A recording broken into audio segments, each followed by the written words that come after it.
একটা মরা শুটকি, একটা লইট্টা শুটকি বট গাছের ওই যে দাড়িগুলো বেড়ায় ওইগুলো ধরে ধরে ঝুল খাচ্ছে আর কথা, এই বট গাছ আমার দিকে আয়, আমি তোরে টাইনে আনবো। তোর ক্ষমতা আছে? বট গাছের একটা ঝুড়ি নাড়ানোর ক্ষমতা আছে? ওই ঘরের চার দেয়ালের মধ্যে বসে মুখে সবাইকে কুপকাত করিস। ময়দানে নেমে একবার গিয়ে দাঁড়া, যাকে হ্যাসকা টান দিচ্ছিস সে যদি শুধু নাকটা ঝাড়িয়ে তোর উপর ফেলে, তাতেই তুই চলে যাবি কোথায়, 10 মাইল দূরে। তা হ্যালো বন্ধুরা, কেমন আছো? নিশ্চয়ই সকলে ভালো আছো। শুভ সন্ধ্যা। আজকে লইট্টা শুটকি প্রিয়ারে ধরে টানতেছে, তারপরে টানতে টানতে কয় কি গোস্ত বানাইছে। হ্যাঁ রে, তুই প্রিয়ার গোস্ত দেখলি? প্রিয়া বট গাছের মতো ঢিপাই বানাইছে। তোর ছোট্ট বোনটা ওটার গায়ে কি ওই সব? ওরে বাবা, আমি ভাবতাম আমার মাইয়া বুঝি মোটা, এ দেখি তার থেকেও মা গো মা, সে যে কি দেখতে। দেখো, কারোর চেহারা নিয়ে কোনোদিন বলিনি আর বলবো না, এটা আমার কথা না। আজকে দুপুরের ভিডিওতে প্রিয়াকে বললো বট গাছ গোস্ত বানাইছে।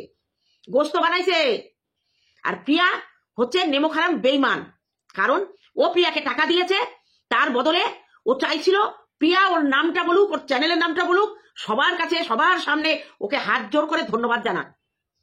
এটাই ও চেয়েছিল। প্রিয়া রে, তুই কি করলি রে? এবার বন্ধু তোমাদের কাছে আমি একটা কথা বলি, ও নাকি কারোর কাছে ভাইরাল হতে চায় না, হয়নি কোনোদিন ভাইরাল কারোর কাছে। ওকে নাকি সবাই ভালোবেসে তাদের প্রয়োজনে ব্যবহার করে। এবার তাহলে একটুখানি পেছনের দিকে ফিরে যাই।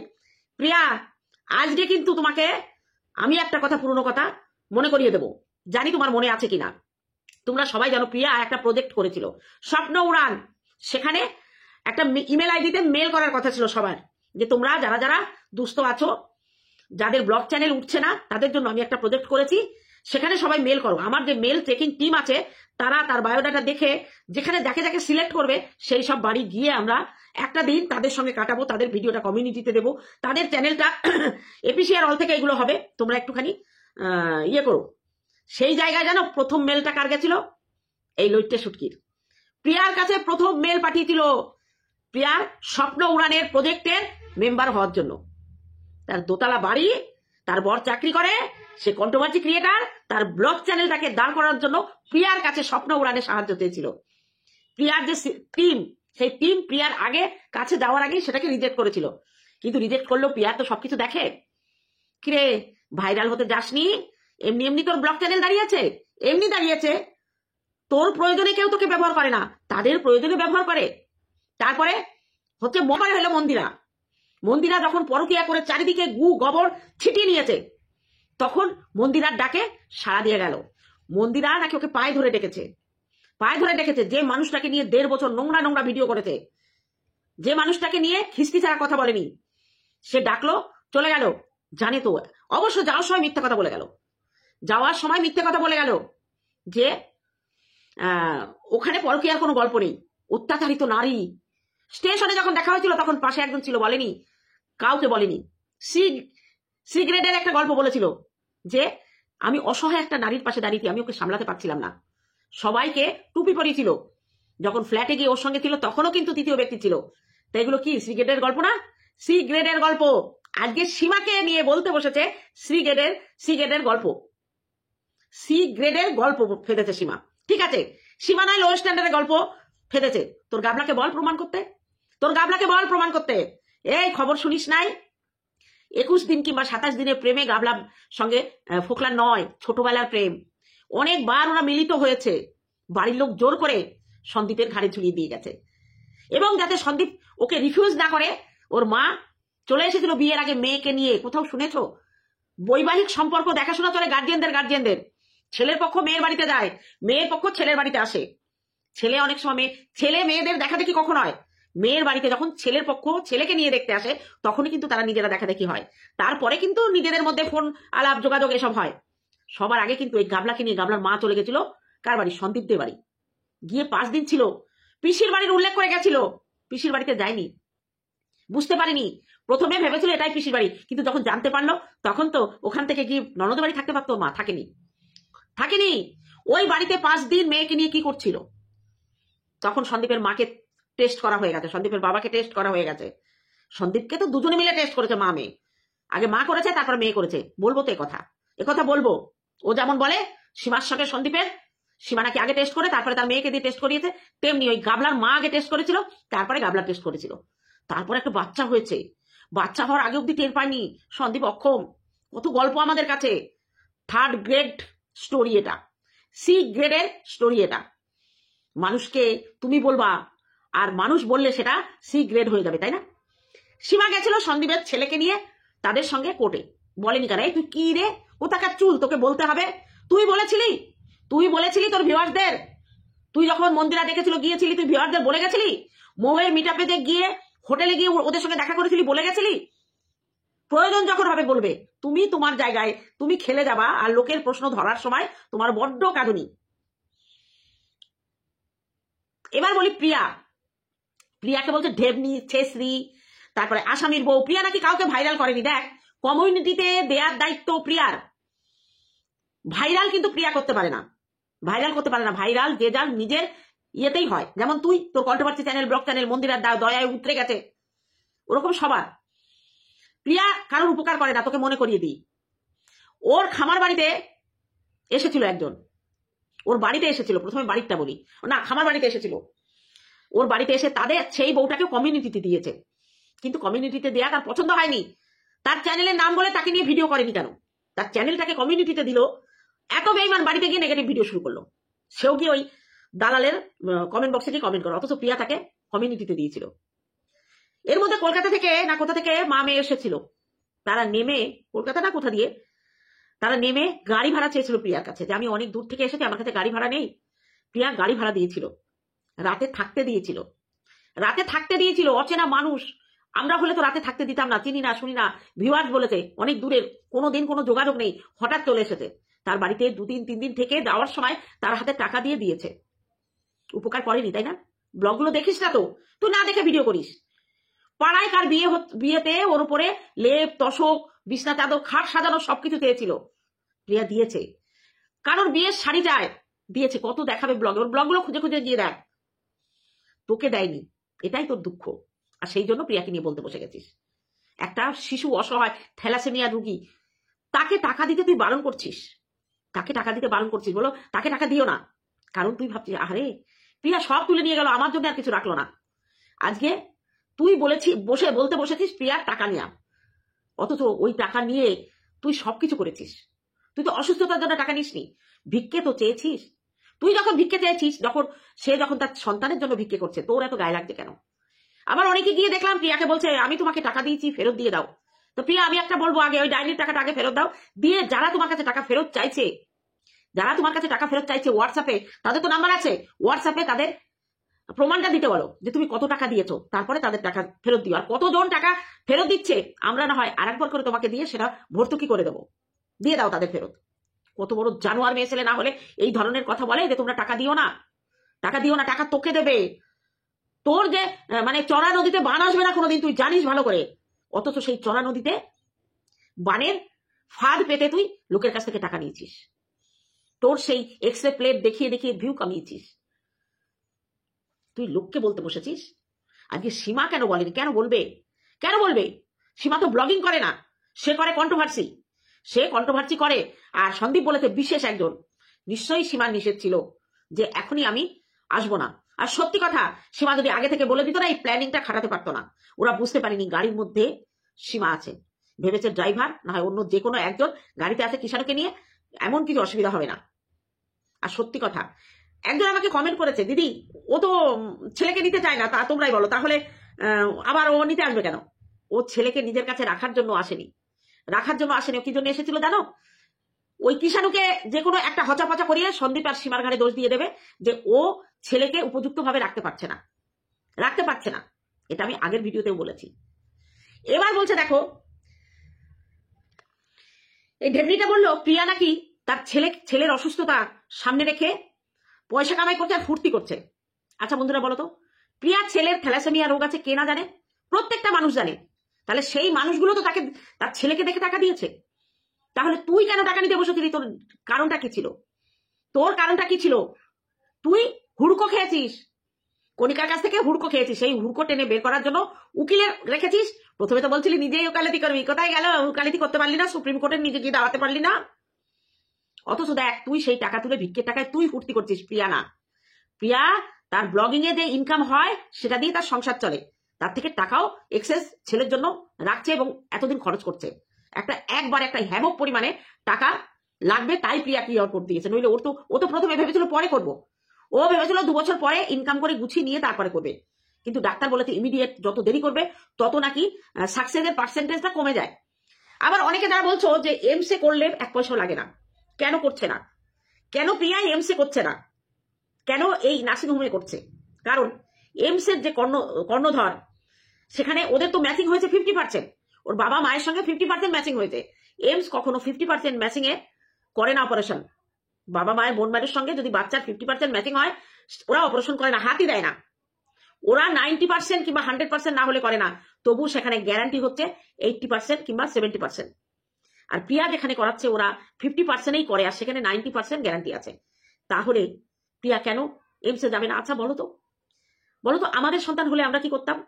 আমাদের তো একই পদ্ধতিতে, কেন আমরা এমসে যাবো? সরকারি যেখানে তারা করছে না, ও হাত জোর করে রিকোয়েস্ট করেছিল, করছে না, বলছে আমরা করি না 50%। তাহলে ওর শেষ সম্বল হচ্ছে যেখানে করাচ্ছে সেখানে।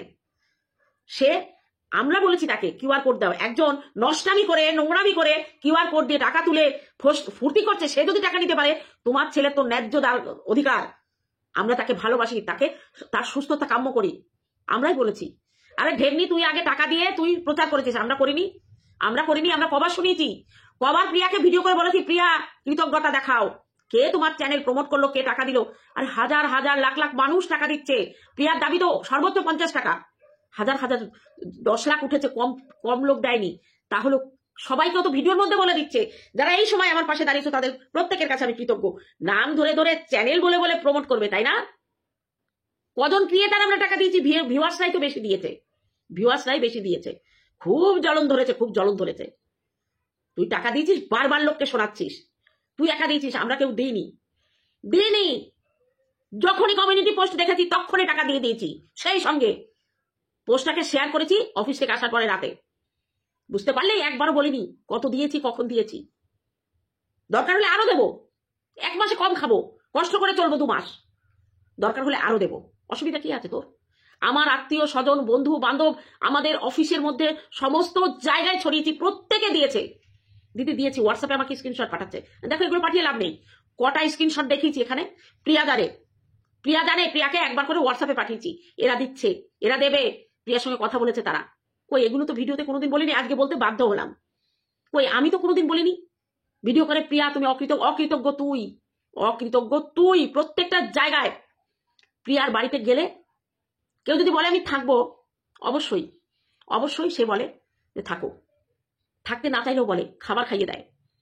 তোর সঙ্গে আমার খুব ভালো সম্পর্ক ছিল তো, দিদি বলে ডাকতিস, সম্মান করতিস তো, তোর পক্ষে ভিডিও করতাম।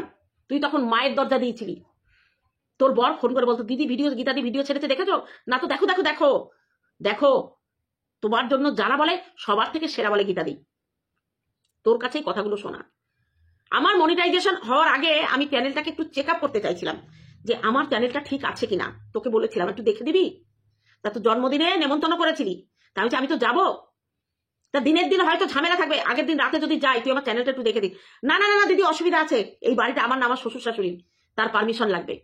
তুই মুখের উপর বলে দিয়েছিলি।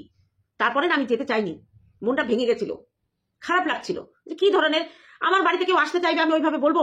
অথচ সেদিন জয়িতা সেদিন রাতে তোর সঙ্গে ছিল। আমি লাইভে দেখলাম জয়িতা এসেছে, অথচ তুই আমাকে বারণ করলি। তোর কত হিংসা দেখেছিস? আমার চ্যানেলটা তুই দেখবি, আমার চ্যানেলে যদি কোনো অসুবিধা থাকে বলবি, এটা তুই সহ্য করতে পারিস না। অথচ আমাদের কাছে যদি কেউ বলে দিদি আমার চ্যানেলটা একটু দেখে দাও, যতটা পারি তাকে হেল্প করি। অনেকে বলে আমি একটু শিখতে চাই, সেখানে তো আমার বাড়ি না এলে আমি তো তাকে ফোনে বলতে পারবো না। অনেক মানুষকে উপকার করেছি, কিন্তু বলি না, কারণ আমরা তো সহ ক্রিয়েটার। আজকে আমার কিছু অসুবিধা হলে আমি আরেকজনকে বলবো, তার কিছু অসুবিধা হলে আমি যতটা পারি ততটা দেখবো। অথচ প্রথম থেকেই তোর মনে ছিল হিংসা।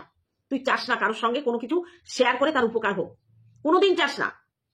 তুই লোকের উপকার নিয়েছিস, অথচ তুই কোনোদিন কারো উপকার করিসনি। বলেছিলি না তোর দলে, অনেস্ট দল যখন ছিল, আমি 1 লাখ খাবো, কাউকে ভাগ দিতে আমি রাজি না। তারা তোর জন্য লড়াই করেছে, তারা তোর জন্য লোকের কাছে গাল খেয়েছে, তারা তোর জন্য নোংরামি করতে বাধ্য হয়েছে তোকে সাপোর্ট করতে গিয়ে।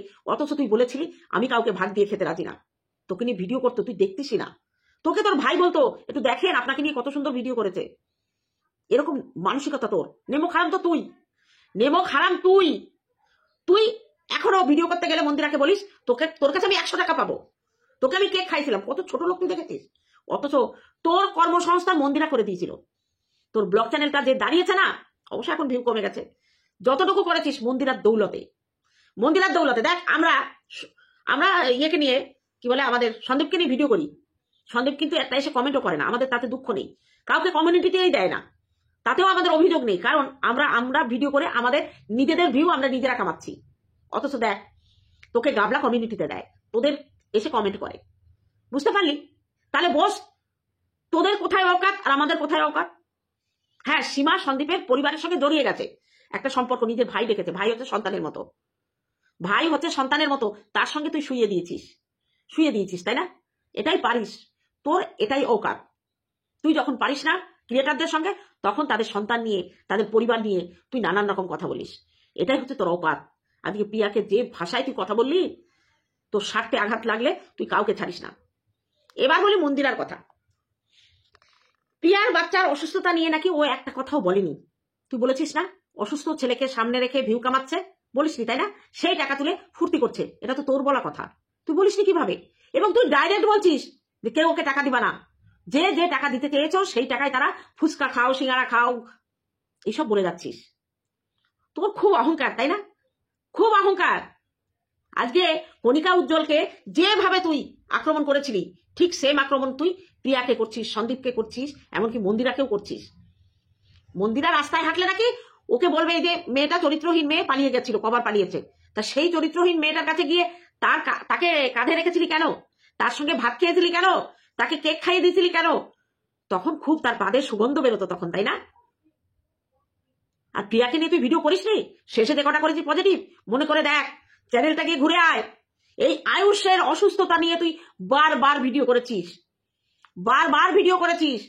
প্রিয়া পায়খানা না করে মাঠে হাগে, তুই একটা পায়খানা করে দেখা তো। সে তো বাড়ি করেছে, গাড়ি করেছে, অনেক কিছু করেছে, তুই একটু করে দেখা। তোর পায়খানার মধ্যে রেল স্টেশনের পায়খানার কোনো তুলনা নেই, সেটাকে একটু সাজিয়ে গুছিয়ে নে। তুই কি করেছিস? আজকে বলতে বাধা নেই বন্ধুরা, প্রত্যেক কন্ট্রোভার্সি ক্রিয়েটারদের একটা করে ব্লগ চ্যানেল আছে। তাহলে প্রিয়া যদি এপিসিআর অলে গিয়ে তার মনের কথা জানায়, তার বক্তব্যগুলো বলে, সেটা কন্ট্রোভার্সি হয়ে গেল? তুমি বলবা, তুমি শুনবা না, তুমি সবাইকে বলবা। তারা যদি ঘুরিয়ে তোমাকে কেউ উত্তর দেয়, বা তুমি তোমার মুখের ভাষা দিয়ে তাকে অজ্ঞান করে দিবা। সবাই কি মন্দিরা, সবাই কি কণিকা চুপ করে থাকবে, উত্তর দেবে না? প্রিয়া কাউকে ছাড়ে না অবশ্যই। আর আমার সম্পর্কে কি বললি? প্রিয়া আমাকে নিয়ে নোংরা কথা বলেছে। আমার পিছনে কে কি বললো আমার তাতে যায় আসে না, আমার পিছনে কেউ আমাকে কি বললো যায় আসে না। অন ক্যামেরা আমাকে সামনে হিট করে বলতে হবে, তবে তার আমি উত্তর দেবো। আমি তো প্রিয়াকে শুনবোই না, প্রিয়া কার কাছে কি বলেছে। হ্যাঁ, প্রিয়াকে নিয়ে নেগেটিভ ভিডিও করেছিলাম একটা, প্রিয়ার কষ্ট হয়েছিল, বলতে পারে যে আন্টিকে এত ভালোবাসে, আন্টি এইভাবে আমার বিরুদ্ধে ভিডিও করলো, বলতেই পারে, তাতে আমার কোনো যায় আসে না। আর সবাই আমার গুণগান করবে এটাও আমি আশা করি না। আমি একটা মানুষ, আমার ভুল হতেই পারে, দোষ হতেই পারে, এবং বলার অধিকারও সবার আছে। তুই বলিস এই কথা, তুই কি বলেছিস লোকের কাছে? কেন তুই কারোর কথা আজ অব্দি না বিক্রি করে খেয়েছিস? তোর জীবনে যারা যারা এসেছে, বন্ধু বলেই হোক, দিদি বলেই হোক, ভাই বলেই হোক, প্রত্যেককে তুই বিক্রি করেছিস, কাউকে ছাড়িসনি। তুই আবার কি ভাবছিস তোর ভিডিও দেখে আমি প্রিয়ার উপর রাগ করে প্রিয়াকে ফোন করে যাতা বলবো, কিংবা ক্যামেরা খুলে বলতে বলবো প্রিয়া কি বলেছ আমার কাছে? তুই যদি কোনো রেকর্ডিংও শোনাস না, আমার কোনো যায় আসে না, কারণ প্রিয়া একটা আমার থেকে অনেক হাঁটুর বয়সী, আমার বাচ্চার বয়সীটা, সে যদি আমাকে নিয়ে দুটো কথা কারোর কাছে বলতেই পারে রাগের মাথায়, তাতে আমার কিচ্ছু যায় আসে না।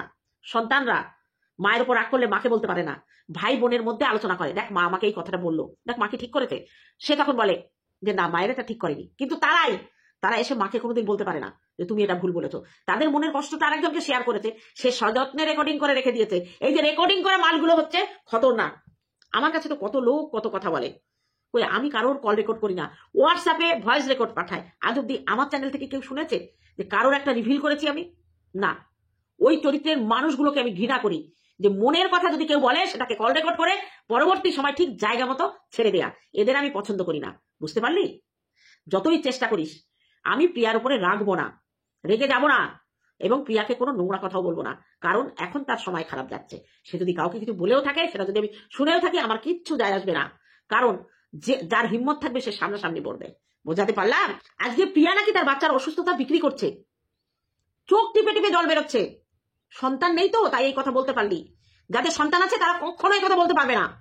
আর তোর মতো পাষণ্ডী, প্রত্যেকের সন্তানের দিকে তোর কুনজর, প্রত্যেকের সন্তানের দিকে তোর কুনজর। নইলে প্রিয়ার ছেলের অসুস্থতায় লোকে টাকা দিচ্ছে, তুই বারণ করতে পারিস?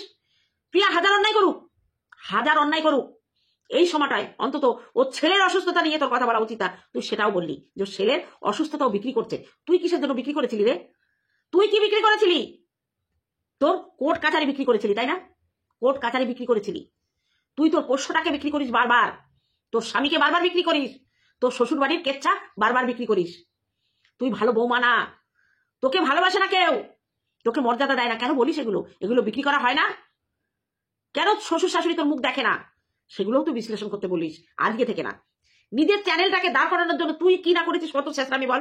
প্রিয়া ব্লগিং দেখিয়ে দাঁড় করিয়েছে, তুই কি কি করেছিস, কি না করেছিস চ্যানেলের জন্য? তুই রানু মণ্ডলের বাড়িতে অব্দি গেছিস, মনে পড়ে? তোর চ্যানেলটাকে দাঁড় করানোর জন্য রানু মণ্ডলের বাড়িতে অব্দি গেছিস, কেক নিয়ে গেছিস, তারপরে কি কোকোকলা নিয়ে, থামস আপ না ফুটি নিয়ে গেছিলি, ফুটিটা বড় ছিল না, সেটা নিয়ে আবার কথা বললো। তাহলে প্রত্যেকের চ্যানেলটাকে দাঁড় করানোর জন্য অনেক কিছু করে। আর প্রিয়া করেছে কি কি করেছে? প্রিয়া শেষরামি করে চ্যানেল দাঁড় করিয়েছে। শেষরামি করেছিস তুই অনেক আগে গিলতিস, ঢিপাতিস, লোককে বলিস না ঢিপায় মন্দিরা ঢিপায়, তুই কি ঢিপাতিস? আজ তো মুরগি একা খেয়ে নিতিস, খেয়ে পুরো পেটে 12টা বাজিয়ে দিয়েছিস, তবু চ্যানেল দাঁড় করাতে পারিসনি। মৌমিতা বসাককে ডেকেছিলি বাড়ি, কিনা করেছিস তুই? তোর বাড়িতে আসেনি বলে তাকে গাল দিতে বসে গেছিলি। তোর চ্যানেল দাঁড় করাতে গেলেও তুই অনেক শেষরামি করেছিস, নোংরামি করেছিস। কণিকা উজ্জ্বলদের নিয়ে পুরো ওদের গোষ্ঠীটাকে তুই পরকীয়ায় যুক্ত করে দিয়েছিলি, চরিত্রহীন বানিয়ে দিয়েছিলি। কণিকার ওই বয়স্ক শাশুড়িকে বিয়ে দিয়ে দিতে চেয়েছিলি, তাকে বলেছিলি লুঙ্গি দাদার সঙ্গে শুয়ে দিয়েছিলি। তুই কিনা করেছিস? তোর চ্যানেল দাঁড় করাতে গিয়ে নোংরামির পর নোংরামি করেছিস। প্রত্যেক পরকীয়ার রত যে পুরুষটা, তার সঙ্গে তুই সম্পর্ক তৈরি করেছিস। ভাই ভাই ভাই, আমার লোককে বলিস ভাইয়াকে সাইয়া বানায়। তুই কিছু করিস তোর চ্যানেলের জন্য, তাই না? প্রিয়া শেষরামি করেছে। ও নাকি চতুর না, ও যদি চতুর হতো কমিউনিটিতে ঝুলতো কার প্রিয়ার, ওটাই তো তোর জ্বালা, তোকে কমিউনিটি দেয়নি। আর যারা কমিউনিটিতে উঠেছে তারা নাকি প্রিয়াকে চেটে সাফ করে দিয়েছে। তাহলে তুই টিনাকে চেটে সাফ করে দিচ্ছিস, একদম রেজার ফেজার লাগছে না, পুরো জিভ দিয়ে পরিষ্কার করে দিচ্ছিস। ওই মন্দিরাকে যেমন দিয়েছিলি, মন্দিরার গায়ের নোংরাগুলো সব জিভ দিয়ে পরিষ্কার করে দিয়েছিলিস তখন যখন প্রত্যেকটা মানুষ মন্দিরাকে নোংরা বলছে, মন্দিরাকে নিয়ে ভিডিও করছে, তখন তুই ভিউয়ার্সরা মন্দিরাকে গালি দিচ্ছে, তখন গিয়ে তুই মন্দিরাকে চেটে পরিষ্কার করে দিয়েছিস।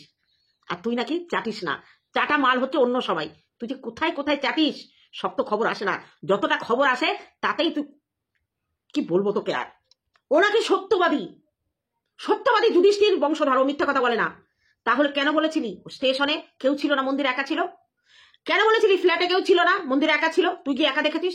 অথচ তুই স্বীকার করেছিস যে স্টেশনেও ভুল ছিল আর ওই ফ্ল্যাটেও তৃতীয় ব্যক্তি ছিল। মিথ্যা কথা বলিসনি, তাই না? তুই কোনোদিন বলেছিস যে প্রিয়ার কাছে তুই মেল পাঠিয়েছিলি? কোনোদিন বলেছিস স্বপ্ন উড়ানের জন্য মেল পাঠিয়েছিলি? বলেছিস? তুই খুব সত্যবাদী ভাবিস, তুই সবার কথা জানিস, তোর কথা কেউ জানে না। বুঝতে পারলি? সত্যবাদী, একেবারে সত্যবাদীর গায়ে জোয়ার আসছে। হ্যাঁ, আসল খবর বুঝেছি, ওর গাত্রদাহ কেন হচ্ছে। ওরে বাপরে বাপ, এতক্ষণ বুঝি নাই ওর অত জ্বলন পুরাণ হচ্ছে কেন। প্রিয়ার নাকি 22 লক্ষ টাকা উঠে গেছে, এইটা ও নিতে পারছে না। ওর বুকের কাছে ধক ধক ধক করে উঠছে। মা গো মা, কি হবে এত টাকা? প্রিয়ার ছেলের তো কিছু হয় না, অসুখটা মিথ্যা কথা। অসুখ বেচতে 12 লাখ টাকা পেয়ে গেছে, 22 লাখ। আরে আমি কি করছি রে, আমি কেন আর কয়দিন কিউআর কোড রাখলাম না? এই যারা আসে ভিখারিকে একটু ভিক্ষে দাও 10-5 যা পারো দাও। প্রিয়ারে বলতেছিস মোটা টাকা যারা দিছে তাদের কাছে মাথা বেচতে দেছে রে, তোরে মোটা টাকা দেয় নাই, তাই না? তোর কিউআর কোডে যে টাকাটা পাবলিকের টাকা, এটা তো শো মাত্র। তোর এনআরআই গ্যাং আছে না, সেখান থেকে তোর মোটা টাকা এসেছে, যার জন্য তুই কাউকে ধরাকে সরা জ্ঞান করিস। তুই কোর্টকে ভয় পাস না, আইনকে ভয় পাস না, কারণ তোর অ্যাকাউন্টে যে টাকা জমে গেছে না, তোর বসেই চলবে, তোর আর কোনোদিন খাওয়া লাগবে না। নিজের বরের টাকায় জল গরম হয় না যে তুই বলেছিস। আবার প্রিয়ার বর নাকি তাকে খাওয়াতে পারবে না, সেই ইউটিউবেই থাকতে হবে। তুই কি আছিস? তুই কি ছাটের পড়াশোনা করে এসছিস? তুই কি চুলের কাজ করছিস? তুই ইউটিউবে কাজ করছিস না? তাহলে তোকেও সারা জীবন এই ইউটিউবেই কাজ করতে হবে। তোর বর ওই দাঁড়িয়ে সারা জীবন তোকে করে খাওয়াতে পারবে না। আর 5টা বছর তারপরে আর তোর বর দাঁড়াতে পারবে না, দাঁড়িয়ে কাজ করতে পারবে না। তখন কি করবে? তোর ভাত রানবে, তোর কাপড় কাচবে, তোর জাঙ্গিয়া ধুয়ে দেবে, আর তুই ইউটিউবে লোকের পিন্ডি চটকে টাকা ইনকাম করে খাবি। বোঝাতে পারলাম তোরকে? অসভ্য মেয়ে ছেলে কোথাকার। আর মন্দিরে বন্ধুরা আজকে এইটুকু রাখছি, টাটা। আমার ভিউয়ারদের জন্য দেখা হবে কালকে সকালের ভিডিওতে। ততক্ষণে তোমরা কিন্তু চিন্তা করতে থাকো, কালকে মন্দিরে একটা নিয়ে ধামাকাদার ভিডিও আসছে।